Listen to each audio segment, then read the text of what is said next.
Pessoal de casa, tudo ótimo, tenho certeza. E aqui a gente sempre cheio de assuntos, né? Um dos destaques hoje é o nosso quadro PET, viu? Você nunca deve ter ouvido falar desse assunto, anorexia felina. Sim, doutor Valério vai explicar quando acontece e por que acontece.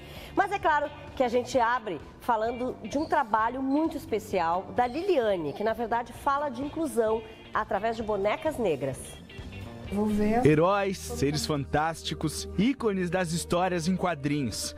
Da sala de casa, a Liliane dá vida às bonecas e bonecos feitos sob encomenda para atender um pedido especial, o de crianças que querem se reconhecer em seus ídolos. A gente faz um aniversário para uma criança negra e enche a mesa de personagem branco, porque não tem representatividade, a criança não se vê.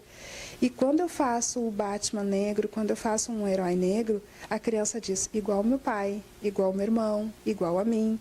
Um personagem potente, um personagem forte, poderoso, né, com superpoderes e que se parece comigo, né?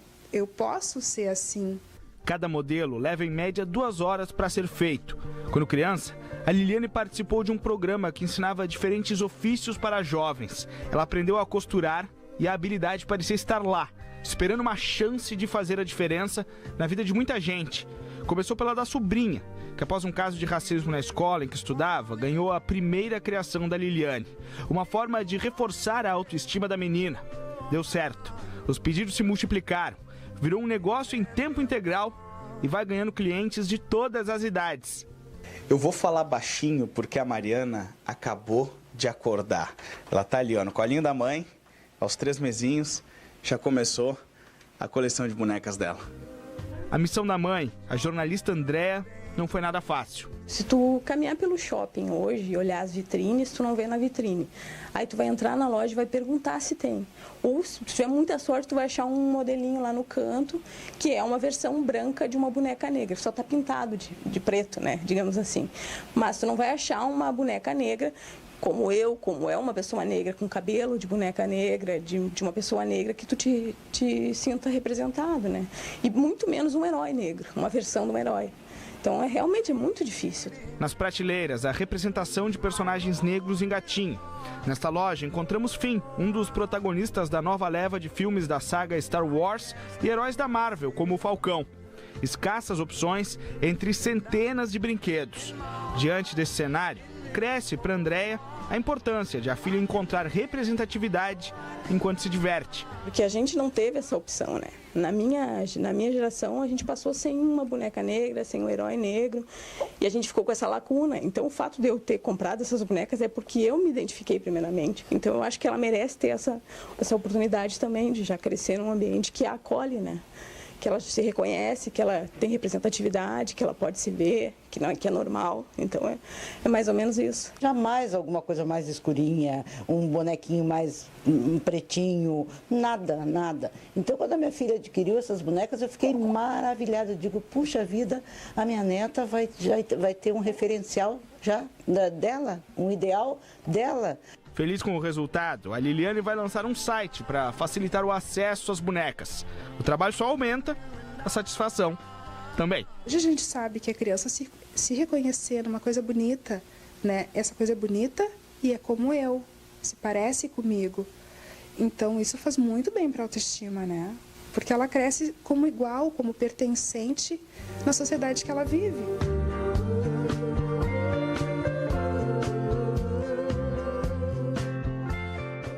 Que lindas, parabéns para a Liliane. O programa da Regina dessa terça está só começando, já na largada a gente vai falar de pet. Você já ouviu falar em anorexia felina? Olha, eu nunca tinha ouvido falar. E esse é um problema que afeta muitos gatinhos por aí, né? É sobre isso que eu vou conversar agora com meu parceiro aqui, o Dr. Valério Ouriques. Tudo bom, Valério? Tudo bom, boa tarde. Te confesso que fiquei surpresa quando tu me falaste sobre esse assunto, porque eu não sabia que existia. Vamos então, primeiro a gente explicar para o telespectador por que isso acontece, né? O que é essa anorexia? Então, a anorexia seria uma falta de apetite de uma origem patológica, né? Então, não é normal, principalmente o felino sadio, que ele fique mais de 24 horas sem procurar o alimento, ou muitas vezes tem interesse no alimento e não consegue comer. tá? A gente costuma falar, e para o proprietário de felinos, de gatos, eles são muito atentos, e é um dos primeiros sintomas que eles nos procuram no consultório é por ele não estar querendo comer. Né? E é muito importante que a gente procure o motivo dessa inapetência. O felino por si só, ele tem um apetite muito voraz, ele é muito desbravador, procura alimentos de interesse. Quando ele não aceita nem alimentos palatáveis, como sachês, carne, muitas vezes, que ele tem bastante interesse, a gente deve ficar atento. E pode ser por uma falta de apetite ou por uma náusea, na qual ele se sente enjoado, com o aumento da salivação, e isso faz com que ele não procure o alimento ou coma com muita dificuldade ou restrição. O fato, pois eu estou olhando ali na imagem, estão se lambendo, ó. Sim. O fato dessa lambedura, porque eles ficam muito tempo fazendo isso, né? Muitas vezes, e É uma neles mesmos. higienização, Isso também pode causar que eles engolem aquelas bolas de pelo, né? Isso, então, é um dos fatores, dependendo do histórico, de como que o paciente perdeu o apetite, que a gente pode investigar, seriam as formações de bola de pelo. Na realidade, pela ingestão abundante, em grande quantidade de pelo, agora pela troca, que é uma troca sazonal. Estavam falando que nessa época acontece muito, né? Acontece muito, Regina. As pessoas às vezes não sabem que devem escovar tanto os gatos de pelo curto quanto pelo longo, em média 3 vezes por semana. Até pelos longos, quando tem uma perda maior, é indicado se fazer uma meia tosa ou uma tosa de rastelo, que se tira o volume em maior quantidade, ou uma tosa total, baixinha, que facilita o crescimento, evita nós, ventila melhor o pelo e evita essa ingestão. Ao longo da ingestão, ao longo das semanas, dos meses, vai se formando bolas misturado ao muco dentro do intestino, do estômago, e aí, ao passar pelo intestino, pode ocorrer a obstrução. E aí, neste momento, no momento da obstrução, esse paciente para de comer, começa a apresentar dor, fica nauseado, assim como outros sinais de corpo estranho. Então, para um paciente que vem com inapetência e é jovem, brinca com paninhos, com brinquedinhos, ele pode ter ingerido algum barbante, algum tipo de corpo estranho que esteja obstruindo o intestino. Ou pacientes de uma meia-idade ou uma idade avançada, uma sinalização de uma doença maior. Pode ser uma diabetes descompensada, uma alteração hepática, uma alteração renal, que é muito comum. E aí esse paciente ele tem uma inapetência porque ele está se sentindo tonto, enjoado, nauseado. Quanto tempo, assim, mais ou menos, então, o dono tem que observar isso? Pensar, bom, ele passou um dia sem comer, 2 dias, quando é que é preocupante? Uma parada bruta da alimentação, que ele não aceita nenhuma ingestão, 24 horas já é bem preocupante. Agora, aquele paciente que ele vem se alimentando menos, tem vômitos com uma frequência maior, ele vai apresentando uma anorexia crônica, digamos assim, e cursa com uma perda de peso, no máximo a gente tem que observar em torno de 10% de perda de peso, ou seja, uma semana que ele não está se alimentando bem, deve procurar um recurso. A mudança da alimentação do gato também pode provocar que ele se desinteresse de repente? Muito comum, é muito importante. O felino ele tem uma eleição por certos paladares, por certos aromas, e é muito comum às vezes o proprietário optar em usar um alimento que para ele parece mais atrativo e o felino não aceita.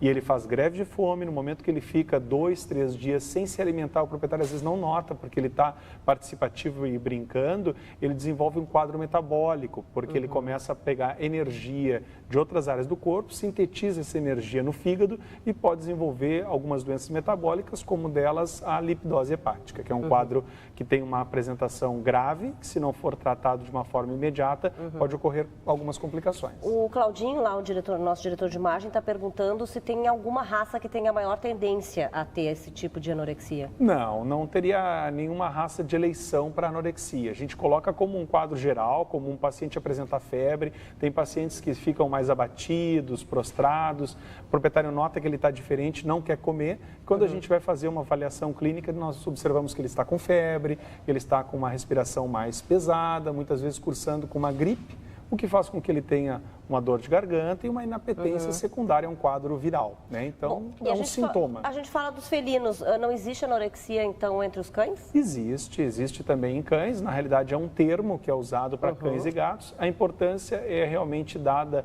para os felinos, porque eles desenvolvem alterações metabólicas muito rápido e o proprietário de felino tem que estar atento, porque esse paciente ele mascara muitas vezes que ele não está comendo se ele não está apresentando vômito. Então a ideia foi lembrar da anorexia felina e ficar atento com o seu gatinho. Que é mais comum. Que é mais comum e de grande repercussão. Os cãezinhos, o proprietário nota com facilidade que ele não foi no potinho, porque o gatinho ele come de uma maneira geral ao longo de todo o dia. não tem um horário específico que é o correto, ele deve beliscar ao longo do dia, então dificulta muitas vezes o proprietário ter certeza que ele não comeu. E o cão, o ideal é que ele coma com horário, então a gente dá a comida e observa se ele comeu ou não comeu. E a falta de apetite, para encerrar, pode ser comportamental? A falta de apetite comportamental ela não é tão marcada. O proprietário nota que ele está comendo menos, que ele não aceita comer na mesma frequência, no mesmo horário, local, né? Mas não é essa que a gente está querendo abordar. A gente está querendo abordar realmente a inapetência de moderada a grave. Não quer comer ou se procura, fica nauseado, fica salivando e tem uma repulsão ao alimento. Isso deve ser muito observado pelo proprietário. Tá bom, Valério. Obrigada aí pela informação, né? Todas essas informações aí, principalmente para quem tem gatinhos. Valeu. Obrigado. Bom, agora é a hora do nosso quadro É Geral.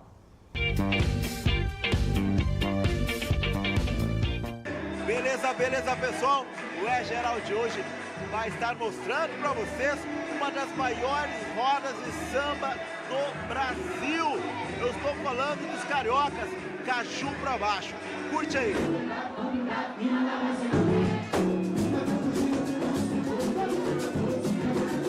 Graças a Deus a gente teve a felicidade de trazer o Caju aí, uma das maiores rodas de samba aí. Eles chegaram aí no mercado e, assim, ó, jovens com grande qualidade. Daqui a pouco eles vão estourar e vão ganhar o Brasil inteiro.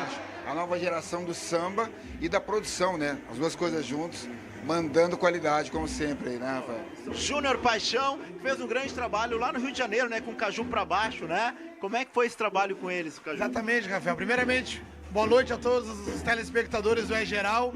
Eu tive o prazer de fazer esse intercâmbio com a rapaziada do Caju. Viajei recentemente ao Rio de Janeiro, fui muito bem recebido pela rapaziada lá. E agora eu estou retribuindo o favor aqui em Porto Alegre, né? Acompanhando os meninos. Queria aproveitar para vender o peixe e dizer que eu estou lançando em breve o clipe da música Nosso Amor Não Tá Bem e logo em seguida a música Matar ou Morrer, que é a nova música de trabalho.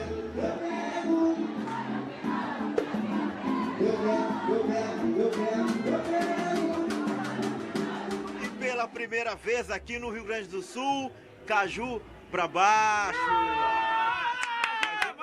Que beleza, pô! É um prazer imenso, Caju pra baixo, estar aqui pela primeira vez no Rio Grande do Sul, não é isso, João Pedro? Isso aí, cara, posso falar que eu me senti, rapaziada do Caju, como se estivéssemos no Rio de Janeiro, porque todo mundo cantou junto, todo mundo dançou. E é isso aí, só tenho a agradecer e temos que voltar, hein? Com certeza. Nós somos a continuação, né, daqueles caras que são o nosso espelho. Então a gente só tem a agradecer a quem ajuda, a quem trabalha também junto com a gente, a Papai do Céu, por permitir isso tudo que está acontecendo com a gente aí. O projeto é a gravação do CD ao vivo que gravamos em agosto, lá no Clube 4 Linhas. Vamos lançar agora no mês de novembro. E com certeza vai rolar festa de lançamento aqui em Porto Alegre pra galera, né, cara? Não pode faltar. Não pode faltar, não. Tem que ter, pô. Vambora. Olha o Porto Alegre. Tamo junto. Caju pra baixo, hein? Tamo junto, vambora. Bom, então, pra gente encerrar este quadro aí do É Geral, gostaria que vocês dessem uma palhinha, né? Mas antes já sabe, né? 980 50 8686. Mande pra gente a sua pauta. Pode ser uma palhinha então, Claro, Caju? Bora. Busca esse trabalho do Caju. Tu quer jogar meu jogo, mas tá levando fogo. Tu quer colar comigo, tu quer dar condição. Tu tá morrendo de vontade de se entregar nos braços do negão. Vambora, vai! Tu quer jogar meu jogo, mas tá levando fogo. Tu quer rolar comigo, tu quer dar condição. Tu tá morrendo de vontade de se entregar nos braços. Vou dizer o que eu sempre disse, obrigada, Rafinha, e quero esclarecer já, são dois Rafinhas aqui, tá, gente? É o Rafinha do É Geral e o Rafinha do Suíte, que é meu diretor, então não confundam, são dois mesmo, tá bom? Agora é a hora do... você sabe, do quadro Direitos e Deveres.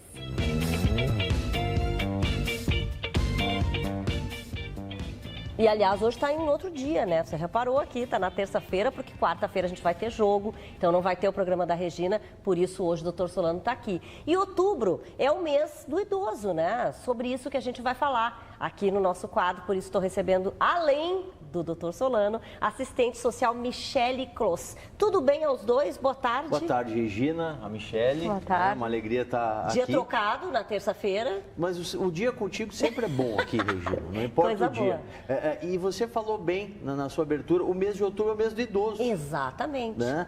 Uma categoria que o nosso quadro aqui, Direitos e Deveres, a gente presta muita assessoria, que é aquela pessoa que está na melhor idade, está próxima de se aposentar, ou já se aposentou e quer ver uma melhor condição para o seu benefício. E além disso, Regina, a gente tem, dentre os sindicatos que defendem o interesse dos idosos, um especial aqui do estado do Rio Grande do Sul, que é o Sinapers. E por isso que a Michelle está aqui. Está aqui nos brindando com a sua presença. Exatamente. O Sinapers desenvolve, entre várias temáticas, Regina, parte jurídica, parte política, mas tem uma parte social que a Michelle Close, como assistente social que é, desenvolve um trabalho em parceria com o sindicato. Vocês podem falar um pouco sobre essa temática, Michelle, para a gente, para esclarecer, né, quem tem interesse aí, principalmente para os idosos.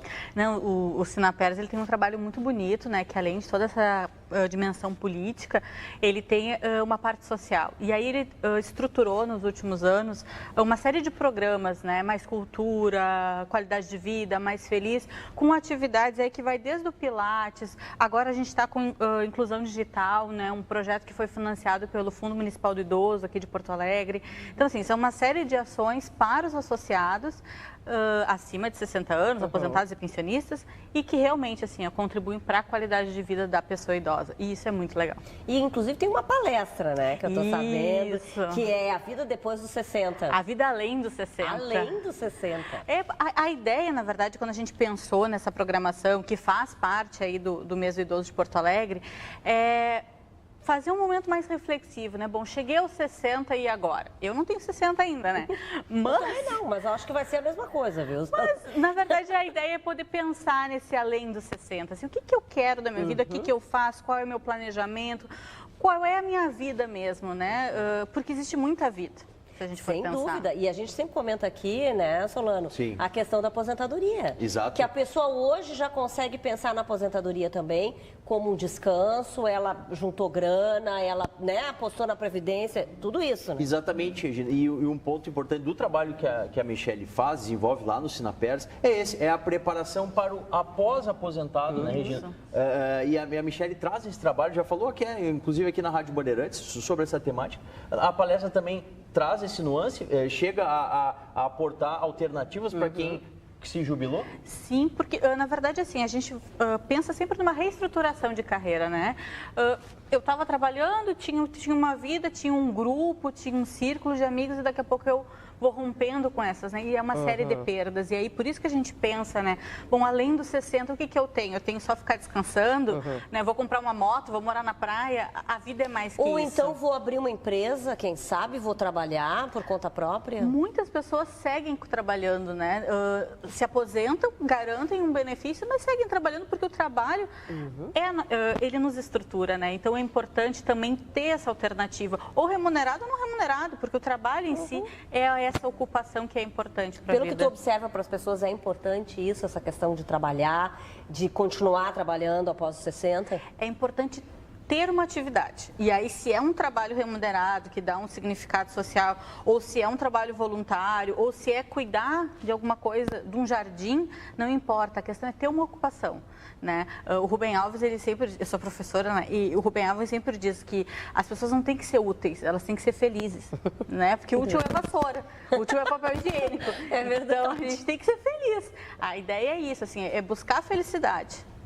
Estava conversando com a Michelle, Regina, e ela dizendo que Porto Alegre, justamente por outubro ser o mês do idoso, tem uma série de programações, né? Além da sua palestra que vai acontecer no dia 26, é na sede do sindicato? Isso, é na sede ali na Borges de Medeiros, no andar, e além dessa programação do sindicato que eu vou estar fazendo, essa palestra A Vida Além dos 60, a gente tem, o sindicato também tem outras atividades abertas ao público, e Porto Alegre toda, várias instituições, as instituições de longa permanência, os grupos de convivência, todas têm alguma programação, alguma atividade, né? Então, acho que no site da Prefeitura, se eu não me engano, tem a programação completa, e então todos os dias, manhã ou tarde, está acontecendo alguma coisa para as pessoas idosas. E acontece deles acontece deles sugerirem também programações? Sim, de pedirem e de nos incentivarem também a criar coisas novas, né? Porque a ideia dessa palestra, que ela é muito mais, não é bem uma palestra, é mais uma oficina de vivência, é muito mais interativa do que uma fala, porque as pessoas já estão cansadas de ouvir, né?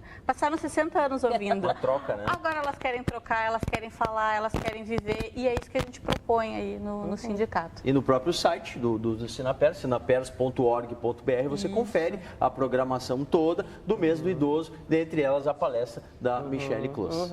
Agora, e tu notas assim, Michele, porque isso é um comportamento que às vezes a gente acaba perguntando, né, tendo curiosidade. As pessoas hoje estão às vezes mais sozinhas também, né? Não tem tantos casais, mesmo além dos 60. Tem a mulher que vive sozinha, o homem que vive sozinho. Tu nota esse comportamento também?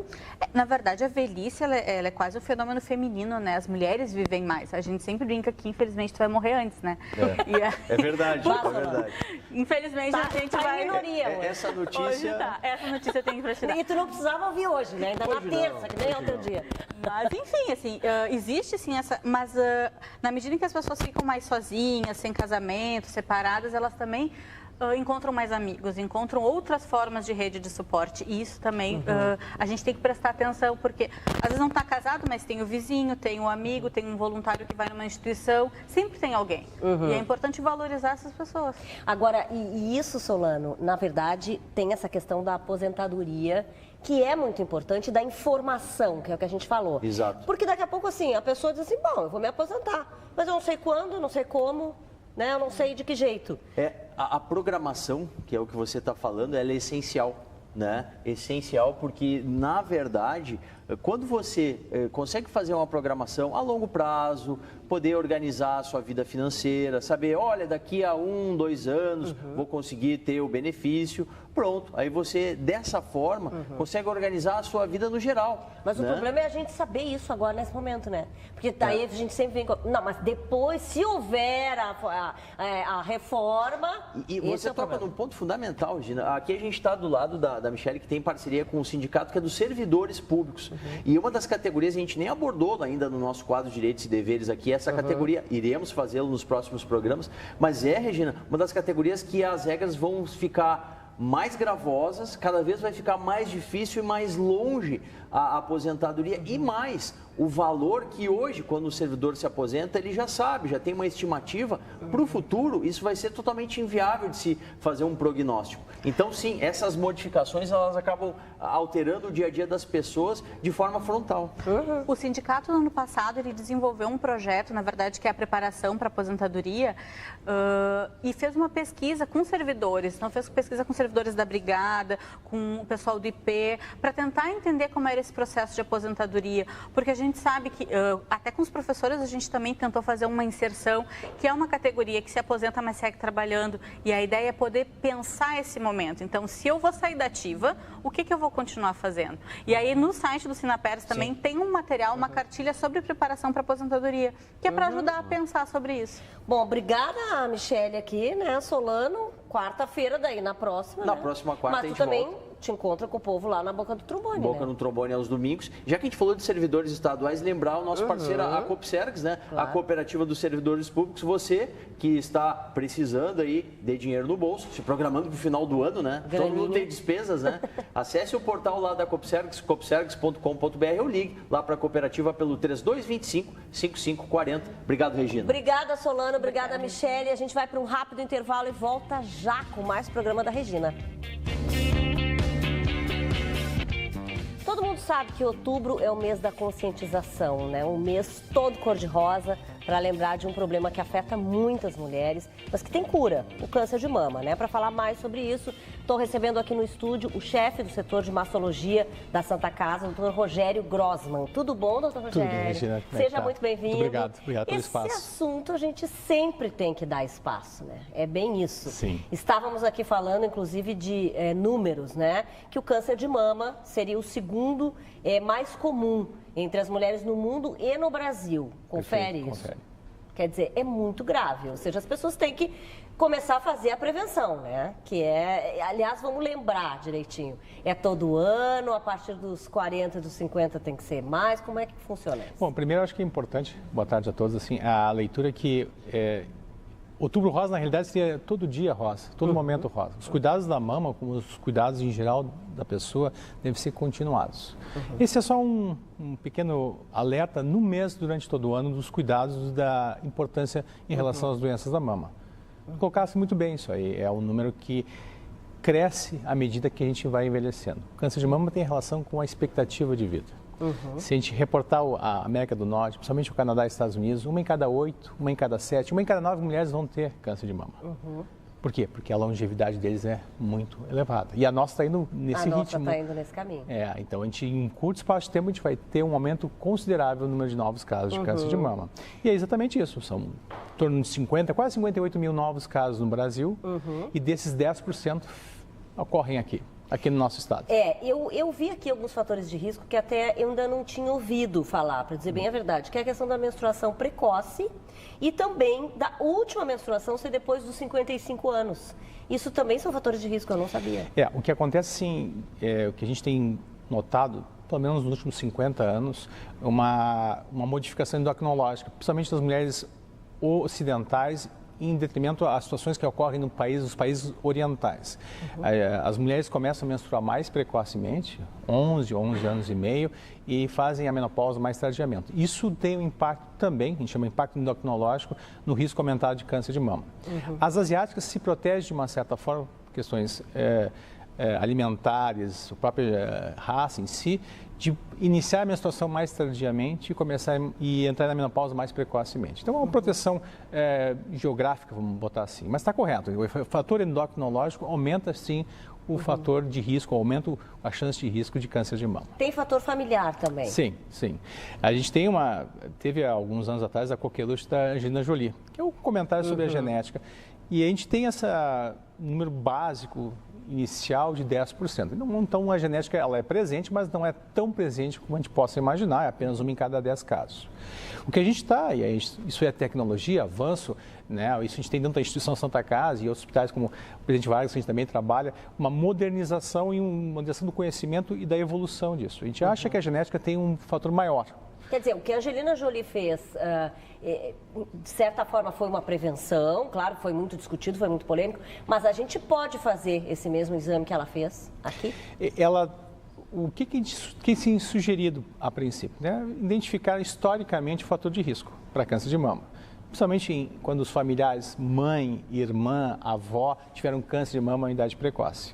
Ou câncer de ovário, ou câncer de mama em homens, é extremamente importante esse espaço. É uma porcentagem pequena, mas existe, né? Exato, e aumenta considerável o risco. Grupos raciais, por exemplo, judeus Askenazi, também tem o risco aumentado para câncer de mama. Aí se faz a filtragem e aí faz o uredograma, que é o estudo genético de risco maior, né? E aí computa se tem ou não validade de fazer esse exame, que é um exame cara, muito bom, mas assim, num grupo muito restrito de mulheres. Quer dizer, tem que ver se necessita realmente disso. Por isso foi tão polêmico, né? Ela acabou fazendo a cirurgia, enfim. Ela tinha o gene alterado, ela tinha o histórico familiar, parente com câncer, né? Então ela se enquadrava exatamente no indicativo para a cirurgia preventiva, que a gente chama assim. Alimentação, hoje em dia, tem alguma relação, digamos assim, com câncer de mama? Porque obesidade tem, né? Sim, obesidade sim. O que a gente coloca assim, não tem um alimento isolado que protege ou é maléfico ou aumenta o risco do câncer de mama. É um conjunto de situações. Mas não é só isso, né? O que a gente sempre sugere é que prevenir câncer de mama é prevenir como todas as outras áreas, todas as outras doenças, né? Pressão alta, diabetes. Então, ter uma vida regrada, uma alimentação saudável, ela previne quase todas as doenças de uma forma geral. Mas isoladamente uma alimentação ou outra, não. O que a gente sabe é exatamente que os hábitos sociais devem ser muito cautelosos e cuidados, né? Principalmente a ingesta de álcool, reduzir drasticamente a ingesta de álcool, que é um fator de risco para câncer de mama em especial, e a atividade física. Todo mundo sabe que a atividade física é um protetor para doenças coronarianas, para diabetes, para sedentarismo em si, para a própria atividade, doenças articulares e também para a mama. Vê como todo mundo, tudo se interliga no mesmo ser humano. Isso é extremamente importante. E o exame de toque, que é importante também, né? Para a mulher se conhecer, enfim. Se conhecer também é importante, mas mais do que isso, fazer o exame periódico. Aquele exame de imagem que a gente preconiza anualmente ou a cada 2 anos. Muito obrigada pela sua presença aqui. Sempre, obrigado pelo espaço. Com certeza, esse assunto sempre tem espaço aqui. Muito obrigado. Muito obrigada. A gente vai para mais um intervalo rapidinho. Já estamos de volta, fica aí. Porque o Brasil é um país atrasado. Esse é o título de um livro que vai ser lançado aqui em Porto Alegre hoje à noite. O autor é o administrador de empresas, mestre em ciências políticas, Luiz Felipe de Orleans e Bragança, que é sobrinho de Luiz Gastão de Orleans e Bragança, que seria imperador do Brasil caso o regime monárquico voltasse. Meu Deus, né? Para te apresentar, nossa senhora. Comprido, né? É comprido. Tudo bem? Seja muito bem-vindo. Muito obrigado. Bom, quero direto já falar um pouco desse livro, né? Quer dizer, por que o Brasil é um país atrasado? Se é que a gente já pode responder. Eu vou mostrar o livro aqui. Por quê? Todos nós gostaríamos de saber isso, inclusive. Olha, não é o que a gente imagina. Temos que entender o que está por trás de tudo aquilo que foi construído agora no nosso Estado. Então, nós temos um problema de organização, mais do que nós temos um problema de partidos políticos, de pessoas não idôneas, de uma população não preparada. Isso tudo é mito. Quer dizer, que então que se fala que lá desde a descoberta isso pode ter causado já o que vem hoje, não é bem assim. Não, isso é mito, não é comprovado, porque diversos países tiveram colonizações piores do que a nossa e, ao longo de sua história, maturaram, se organizaram de uma maneira que condiz com hoje, com um grande avanço de sociedade, de país, e mudaram o seu destino. Então, o Brasil, ele pode a qualquer momento mudar o seu destino. É uma questão de reorganização. Então, nós temos tudo para isso acontecer. Mas tem que ser uma reorganização daquelas, né? Porque o problema é que o povo não está mais acreditando, né? Então, é até bom que a gente ouça tu dizer isso. Tem saída, porque a gente não está vendo, né? Então, é que a gente só olha para a política, a gente só olha para governantes, para quem está representando o poder político naquele momento. E ninguém olha para o jogo político, ninguém olha para como é que esse jogo é jogado. Então temos que olhar quais são essas instituições que existem, qual é o jogo que nós jogamos com esses agentes que a gente elege e com os agentes que são nomeados, e se isso é bom. E temos que ver que isso, de fato, não é bom, é um problema, é o que tem causado aí o nosso problema cíclico de ruptura constitucional, né? Tivemos aí 6 constituições durante o Brasil República. Então, temos que entender que esse modelo presidencialista, que talvez seja o rótulo que foi dado a esse modelo, ele, de fato, vai sempre gerar esse tipo de resultado que a gente está vendo agora nesse momento. Onde é que começou, na tua opinião, o grande problema que nós vivemos hoje? Quando houve a associação, o vínculo entre o Poder Executivo e o chefe de Estado, essas duas funções, quando elas foram juntadas na função do presidente, isso foi o começo do problema. Então, aí você criou uma instabilidade muito grande, uma intervenção de governo federal em todo o território nacional, governo que intervém muito, acaba ao longo do período se tornando ilegítimo, não representativo. Isso também gerou grandes oligarquias começaram a querer controlar esse poder, porque ele era muito forte, então ele convida a cobiça das grandes oligarquias. Então, de fato, a gente tem que diminuir os poderes para não haver essa cobiça natural que existe das oligarquias, fragmentar o poder, descentralizar. Então, quando nós centralizamos, a centralização foi criada, de fato, lá no Brasil Império. Mas, ao final do Brasil Império, já queria se descentralizar. Já dentro do Brasil Império. Isso não foi permitido, né? Houve o Brasil República, que também foi constituído com a vontade de descentralizar poder, mas também não foi permitido. As oligarquias políticas e econômicas que já existiam aí no final do Brasil Império não deixavam o poder político se fragmentar e se descentralizar. Então, eu diria que foi exatamente nessa passagem aí de monarquia para república, onde as oligarquias tomaram o controle do poder político. Mas o perfil do nosso político também precisa mudar, né? Porque é o que a gente falou, da questão da ganância, né? Do ganhar dinheiro com a política. Sim, absolutamente. Isso só vem com poder concentrado, né? Na mão de poucas pessoas, dominando a tributação e os grandes orçamentos, a criação de grandes orçamentos. Né? Isso também é uma grande falácia do sistema. Os grandes orçamentos criam planos nacionais, desses planos nacionais vem Olimpíadas, vem Copa do Mundo, daí vem os grandes esquemas de corrupção. Então, se nós fragmentarmos os orçamentos para orçamentos menores, esse tipo de grandes esquemas de corrupção ficam mais difíceis. Então, isso já é um freio natural às grandes esquemas de corrupção que a gente vê hoje. Se a gente não atacar essa parte de construção, continuará sim, esse ímpeto, né? Porque, de fato, veja, que tipo de freio foi criado para que um próximo presidente, em 2018 em diante, não vá querer fazer uma nova Olimpíada no Brasil, não vá querer fazer uma nova Copa, nenhum, absolutamente nenhum, ou revogar coisas boas que foram feitas para a sociedade algum tempo atrás, agora não vejo nenhuma coisa, mas eles podem também revogar tudo de bom que foi feito. Então, e a Lava Jato? A Lava Jato é essencial, ela é essencial, ela tem que ser perene, ela não pode ser mais considerada a Lava Jato, e sim um valor de base do povo brasileiro. Não pode retroceder, né? Não, isso acho que é engraçado que todos esses valores que o brasileiro tem de fato, ele começa a ver que ele de fato tem isso dentro dele quando ele é removido desse valor. Por exemplo, o brasileiro não gosta de corrupção. Uma coisa que a gente descobre quando nós vemos o Estado totalmente carcomido com corrupção.